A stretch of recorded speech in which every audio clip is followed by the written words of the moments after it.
ಪ್ರೀತಿಯ ವಿದ್ಯಾರ್ಥಿಗಳೇ, welcome to 9th standard English second language. Dear students, now I am going to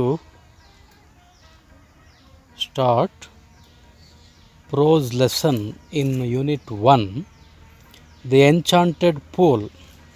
The Enchanted Pool, Maya Kola. The Enchanted Pool andre Maya Kola. It is a story from Mahabharata. It is a story from Mahabharata written by C. Rajagopalachari. It's a story from Mahabharata written in English by Rajagopalachari, C. Rajagopalachari. ಪ್ರೀತಿಯ ವಿದ್ಯಾರ್ಥಿಗಳೇ, before going to start the lesson, now let me tell you some details about the author C. Rajagopalachari. Chakravarti Rajagopalachari, popularly known as Rajaji, was a great patriot. ಪ್ರೀತಿಯ ವಿದ್ಯಾರ್ಥಿಗಳೇ, ರಾಜಾಜಿ ಎಂದು ಹೆಸರುವಾಸಿಯಾದ ರಾಜಗೋಪಾಲಾಚಾರಿಯವರು he was a great patriot, ಒಬ್ಬ ಅಪ್ರತಿಮ ದೇಶಭಕ್ತರಾಗಿದ್ದರು. ಪ್ಯಾಟ್ರಿಯಾಟ್ ಅಂದರೆ ದೇಶಭಕ್ತ. ಎಸ್ಟ್ಯೂಟ್ politician, ಒಬ್ಬ ಶುದ್ಧ ರಾಜಕಾರಣಿ. ಇನ್ಸಿಸಿವ್ ಥಿಂಕರ್, ಬುದ್ಧಿಜೀವಿ. ಆತ ಒಬ್ಬ ಬುದ್ಧಿಜೀವಿ, ಒಳ್ಳೆಯ ಇಂಟೆಲೆಕ್ಚುವಲ್, ಬೌದ್ಧಿಕ ಸಾಮರ್ಥ್ಯ, ಪಾಂಡಿತ್ಯ ಜಾಸ್ತಿ ಇದ್ದವರು. Incisive thinker and also author of many books, ಹಲವಾರು ಪುಸ್ತಕಗಳ ಲೇಖಕರಾಗಿದ್ದಾರೆ. And also author of many books.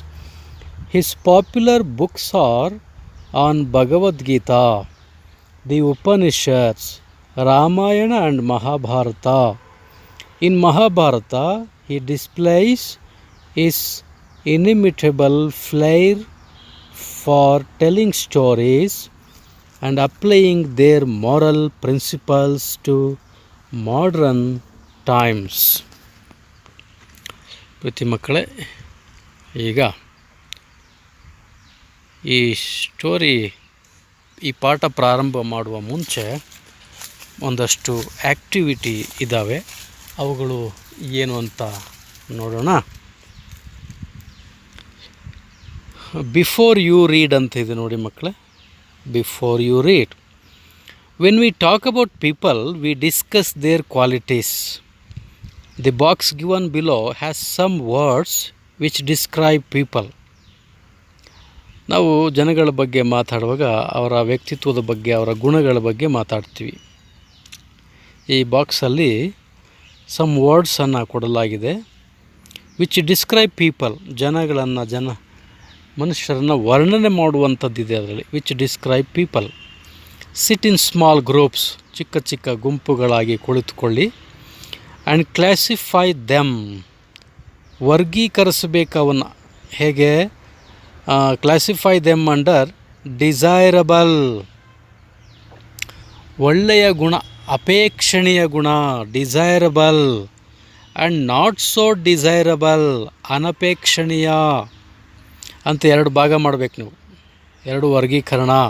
You have to classify them under desirable, ಅಪೇಕ್ಷಣೀಯ, ಇಷ್ಟಪಡುವಂತಹ ಅಥವಾ ಒಳ್ಳೆಯ ಗುಣಗಳು. ಆ್ಯಂಡ್ ನಾಟ್ ಸೋ ಡಿಸೈರಬಲ್, ಇಷ್ಟಪಡದೇ ಇರುವಂತಹ ಅಥವಾ ಅನಪೇಕ್ಷಣೀಯ ಕ್ಯಾಟಗರೀಸ್, ವರ್ಗಗಳಾಗಿ ಅವನ್ನು ವಿಭಾಗಿಸಿ. You may consult a good dictionary or your teacher. ಸಹಾಯಕ್ಕೆ ನಿಮ್ಮ ಶಿಕ್ಷಕರನ್ನು ಅಥವಾ ಡಿಕ್ಷನರಿಯನ್ನು ನೀವು ಸಂಪರ್ಕಿಸಬಹುದು. ಮುಂದಕ್ಕೆ ಹೋಗೋಣ. ಏನು? ಈಗ ವರ್ಡ್ಸ್ ಲಿಸ್ಟ್ ಇದೆ ಮಕ್ಕಳೇ. There are list of words. Courage, amicability, gentleness, sympathy, kindness, helpfulness, enthusiasm, wisdom, affection, honesty, selfishness, cruelty, humility, faithfulness, endurance, perseverance, determination, negligence, callousness, carelessness, arrogance. ಮಕ್ಕಳೇ, these are the list of words. You have to classify them as desirable qualities and not so desirable qualities. ನೀವು ಡಿಕ್ಷನರಿಯನ್ನು ಕೈಗೆತ್ಕೊಂಡು ಇವುಗಳ ಮೀನಿಂಗನ್ನು ನೀವು ತಿಳ್ಕೊಂಡ್ರೆ ನಿಮಗಾಗ ಸುಲಭವಾಗಿ ಅದರಲ್ಲಿ desirable qualities ಯಾವುದು, ಅಪೇಕ್ಷಣೀಯ ಗುಣಗಳು ಯಾವ್ಯಾವು, ನಾಟ್ ಸೋ ಡಿಸೈರಬಲ್ ಕ್ವಾಲಿಟೀಸ್ ಅನಪೇಕ್ಷಣೀಯ ಗುಣಗಳು ಅಥವಾ ಇಷ್ಟಪಡದೇ ಇರುವಂತಹ ಗುಣಗಳು ಯಾವ್ಯಾವು ಅಂತ ಅರ್ಥ ಮಾಡಿಕೊಂಡು ಈ ಬಾಕ್ಸ್ನಲ್ಲಿ ನೀವು ಹಾಕಿ. ಕಾಲಮ್ 2 ಕಾಲಮ್ ಇದೆಯಲ್ಲ, ಡಿಸೈರಬಲ್ ಕ್ವಾಲಿಟೀಸ್ಗೆ ಡಿಸೈರಬಲ್ ಕ್ವಾಲಿಟೀಸ್ಗಳನ್ನು ಬರೀರಿ. ನಾಟ್ ಸೋ ಡಿಸೈರಬಲ್ ಕ್ವಾಲಿಟೀಸ್ ಕಾಲಮ್ನಲ್ಲಿ ಯಾವುದು ನಿಮಗೆ ಇಷ್ಟ ಆಗದೇ ಇರುವ ಗುಣಗಳಿದಾವೋ ಆ ಗುಣಗಳನ್ನು ಇಲ್ಲಿ ಕ್ವಾಲಿಟೀಸ್ನ ಆ ವರ್ಡ್ಸನ್ನು ಬರೀರಿ. ಮಕ್ಕಳೇ, next perhaps you have some idea about what the good and bad qualities are. ನಿಮಗೀಗಾಗಲೇ ಗೊತ್ತಿದೆ, ಕೆಲವು ಐಡಿಯಾ ಇದೆ, ವಿಷಯಗಳಿವೆ, ಗೊತ್ತಿದೆ. What the good and bad qualities are, ಯಾವ ಒಳ್ಳೆಯ ಗುಣಗಳು ಯಾವ ಕೆಟ್ಟ ಗುಣಗಳು ಅನ್ನೋದು ನಿಮಗೆ ಗೊತ್ತಿದೆ. Read the following story to know more about them from Yudhishthira. ಇನ್ನೂ ಅದ್ರ ಬಗ್ಗೆ ಹೆಚ್ಚು ಗುಣಗಳನ್ನು ನೀವು ಯುಧಿಷ್ಠಿರನಿಂದ ತಿಳ್ಕೊಳ್ಳೋದಕ್ಕೆ ಈ ಸ್ಟೋರಿಯನ್ನು ಈಗ ನೀವು ಓದ್ತೀರಿ. The eldest of the Pandavas. Yudhishthira ಯಾರು? ಪಾಂಡವರಲ್ಲಿ ಹಿರಿಯವನು. ಇದೆಲ್ಲ ಇಮೇಜಸ್ಸು ನೀವು ಪಾಂಡವರು ಫಾರೆಸ್ಟಲ್ಲಿದ್ದಾಗ ಮಾಯಾಕೊಳದ ಹತ್ರಕ್ಕೆ ಹೋದಾಗ ಏನೇನು ಪ್ರಾಬ್ಲಮ್ ಆಗುತ್ತೆ ಅಂತ ಇಮೇಜಸ್ಗಳಿವೆ. You can just see them and imagine the situation. So how so beautifully the artist has drawn these pictures. It's so nice to see. Before going to begin the lesson, my dear children, before I begin the paragraph, let me give you some glossary. Give you some words in glossary. Enchanted ಅಂದರೆ placed under a magic spell ಅಂತ. ಅಂದರೆ ಕನ್ನಡದಲ್ಲಿ ಮಾಯಾಶಕ್ತಿ ಇರುವಂತಹ.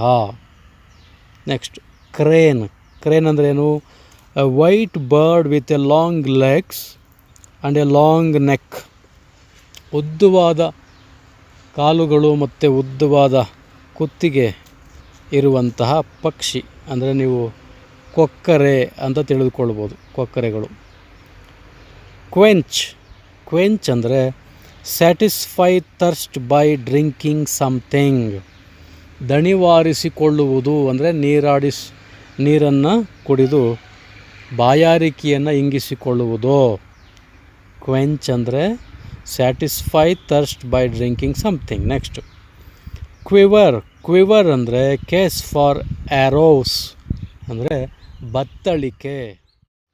ಬಾಣಗಳನ್ನು ಇಡೋದಕ್ಕೆ ಏನು ಬೆನ್ನಿಂದುಗಡೆ ಕಟ್ಕೊಳ್ತಾರಲ್ಲ ಬತ್ತಳಿಕೆ, ಅದನ್ನು quiver ಅಂತ ಕರಿತೇವೆ. ನೆಕ್ಸ್ಟ್ ಡ್ರೌಸಿ ಅಂದರೆ ಸ್ಲೀಪಿ,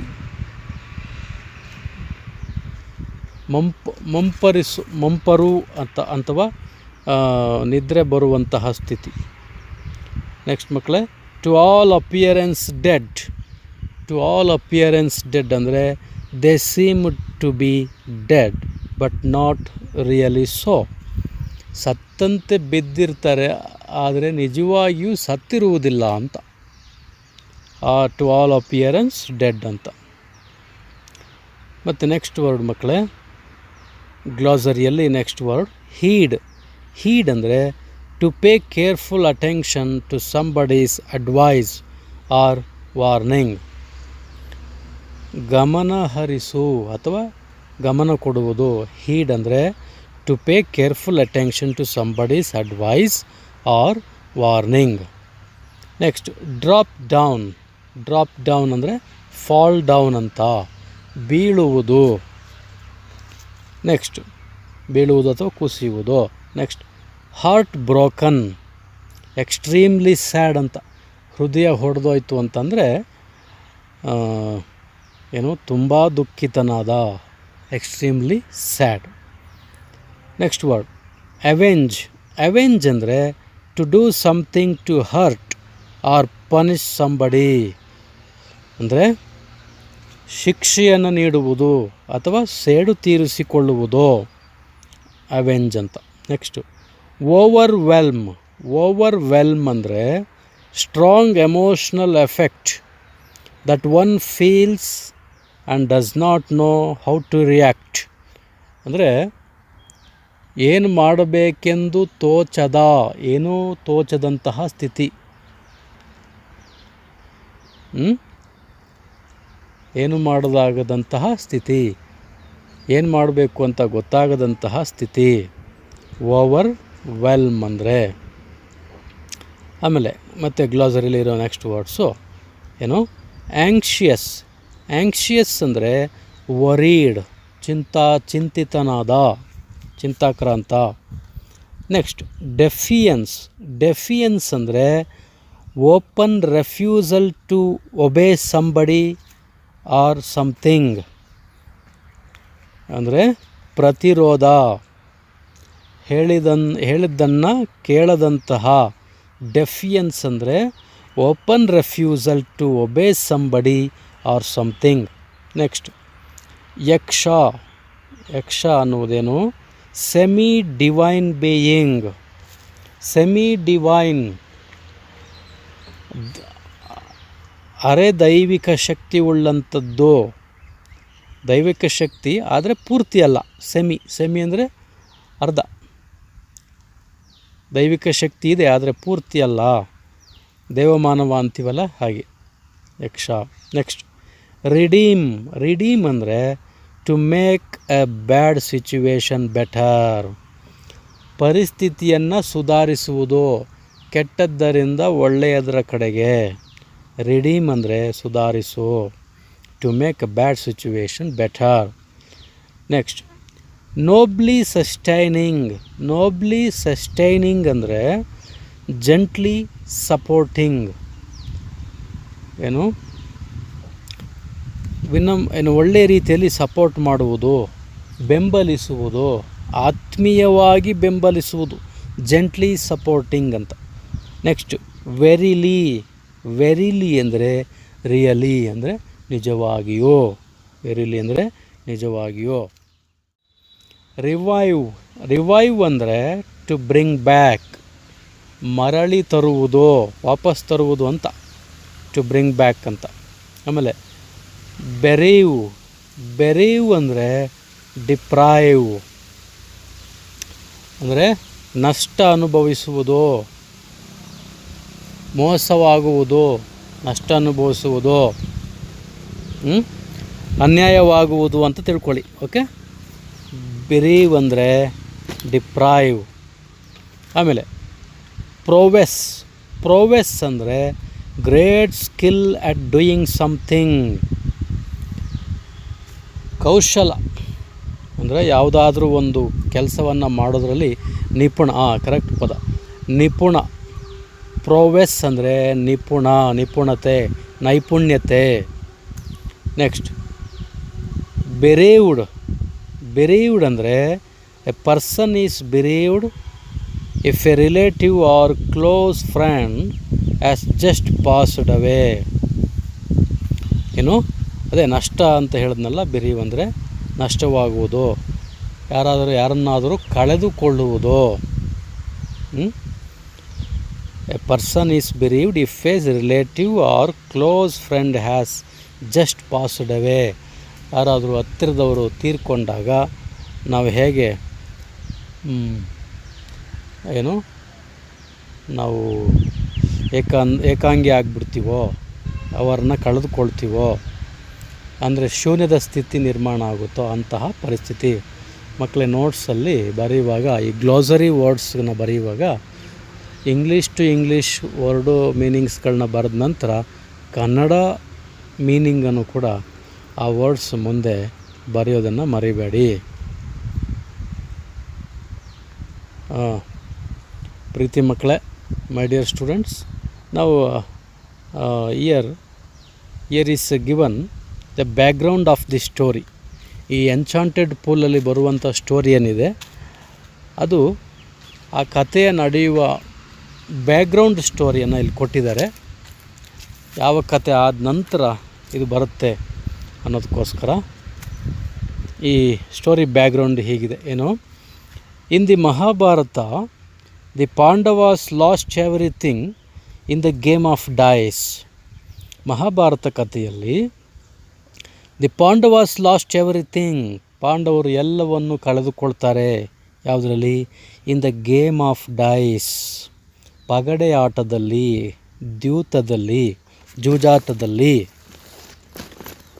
ಟು ದಿ ಕೌರವಾಸ್, ಯಾರಿಗೆ ಕಳೆದುಕೊಳ್ತಾರೆ ಅಂದರೆ ಕೌರವರಿಗೆ ತಮ್ಮದೆಲ್ಲವನ್ನು ಅವರು ಬಿಟ್ಟುಕೊಡ್ತಾರೆ, ಅಂದರೆ ಕಳೆದುಕೊಳ್ತಾರೆ. And had to live in the forest, ಹಾಗಾಗಿ ಕಾಡಿನಲ್ಲಿ ಅವರು ವಾಸಿಸುವಂಥ ಒಂದು ಶಿಕ್ಷೆಗೆ ಗುರಿಯಾಗ್ತಾರೆ. Had to live in the forest for 12 years, 12 ವರ್ಷ ವನವಾಸ. Live in the forest for 12 years. During this period, ಈ ಕಾಲದಲ್ಲಿ ಅಂದರೆ ಕಾಡಿನಲ್ಲಿ ವಾಸಿಸುವಂಥ ಸಮಯದಲ್ಲಿ, during this period they had to constantly move from place to place for safety. ಅವರು ರಕ್ಷಣೆಗಾಗಿ ಕಾಡಿನಲ್ಲಿ ವಾಸ ಮಾಡುವಾಗ ಭಾಳ ಕಷ್ಟದಾಯಕವಾಗಿರುತ್ತೆ. ವೈಲ್ಡ್ ಎನಿಮಲ್ಸ್ ಇರ್ತವೆ, ಡೇಂಜರಸ್ ಕ್ರಿಯೇಚರ್ಸ್ ಎಲ್ಲ ಇರ್ತವೆ, ಅಪಾಯಕಾರಿ ಕ್ರಿಮಿಕೀಟಗಳಲ್ಲಿರೋದ್ರಿಂದ ಸೇಫ್ಟಿಗೋಸ್ಕರ ಅವರು ಪ್ಲೇಸ್ ಟು ಪ್ಲೇಸಿಂದ ಅವರು ಮೂವ್ ಆಗಬೇಕಾಗತ್ತೆ. And to meet their daily needs, ದೈನಂದಿನ ಅಗತ್ಯಗಳು, ಡೈಲಿ ನೀಡ್ಸ್ಗೋಸ್ಕರ, ದೈನಂದಿನ ಅಗತ್ಯಗಳಿಗೋಸ್ಕರ ಆ ಪ್ಲೇಸ್ ಟು ಪ್ಲೇಸಿಂದ ಅವರು ಮೂವ್ ಆಗಬೇಕಾಗತ್ತೆ. One day in the 12th year, 12ನೇ ವರ್ಷದಲ್ಲಿ, ಕಾಡಿನ ವನವಾಸದ 12ನೇ ವರ್ಷದಲ್ಲಿದ್ದಾರೆ. One day in the 12th year, the Pandava brothers wandered deep into the forest. ದಟ್ಟವಾದ ಅರಣ್ಯಕ್ಕೆ ಅವರು ಬಂದುಬಿಡ್ತಾರೆ ಪಾಂಡವರು. ಯಾಕೆ? In pursuit of a deer, ಜಿಂಕೆಯನ್ನು ಹಟ್ಟಿಸಿಕೊಂಡು. In pursuit of a deer, in pursuit of a deer, ಜಿಂಕೆಯ ಅನ್ವೇಷಣೆಯಲ್ಲಿ, ಜಿಂಕೆಯನ್ನು ಹುಡುಕುತ್ತಾ ಅವರು ಬರ್ತಾರೆ. ಯಾವುದೋ ಒಂದು ಮಾಯಾ ಜಿಂಕೆ ಅವರನ್ನು ದಟ್ಟವಾದ ಕಾಡಿನ ಕಡೆಗೆ ಕರೆದುಕೊಂಡು ಹೋಗುತ್ತೆ. ಮಕ್ಕಳು, ಇದಿಷ್ಟು ಬ್ಯಾಕ್ಗ್ರೌಂಡ್ ಆಫ್ ದಿ ಸ್ಟೋರಿ, ಈ ಕಥೆಯ ಬ್ಯಾಕ್ಗ್ರೌಂಡ್, ಹಿನ್ನೆಲೆ, ಈ ಕಥೆಯ ಹಿನ್ನೆಲೆ, ಮಹಾಭಾರತದ ಒಂದು ಭಾಗ, ಒಂದು ಪ್ರಸಂಗ. ಕೌರವರು ಪಾಂಡವರು ದ್ಯೂತದಲ್ಲಿ, ಜೂಜಾಟದಲ್ಲಿ ಪಾಂಡವರು ತಮ್ಮದೆಲ್ಲವನ್ನು ಕಳೆದುಕೊಂಡು ಗುಲಾಮರಾಗ್ತಾರೆ. ಶಕುನಿ ಮತ್ತು ದುರ್ಯೋಧನನ ತಂತ್ರದಿಂದ, by the trick of Duryodhana and Shakuni, Pandavas lost everything and they had to live in the forest. 12 years to live in the forest, and 1 year they should live in the forest in disguise. In disguise ಅಂದರೆ ವೇಷ ಮರೆಸಿಕೊಂಡು, ಯಾರ ಕಣ್ಣಿಗೂ ಬೀಳದಂತೆ. ಇಂಥ ಸನ್ನಿವೇಶ ಇದೆ ಮಕ್ಕಳೇ ಈ ಚಿತ್ರಗಳಲ್ಲಿ. In this picture you can see there is a gambling scene, the game of dice between Kauravas and Pandavas, and also you can see there Dhritarashtra and Bhishma and Dronacharya also seated there. And in this picture you can see how the Pandavas are coming to the deep into the forest. Isn't it nice? It's so nice, you know. Yeah, someone has drawn it very beautifully, and now they are coming to the forest by walking. This is enough for today. We will continue in the next class in the part second of this prose lesson. Okay.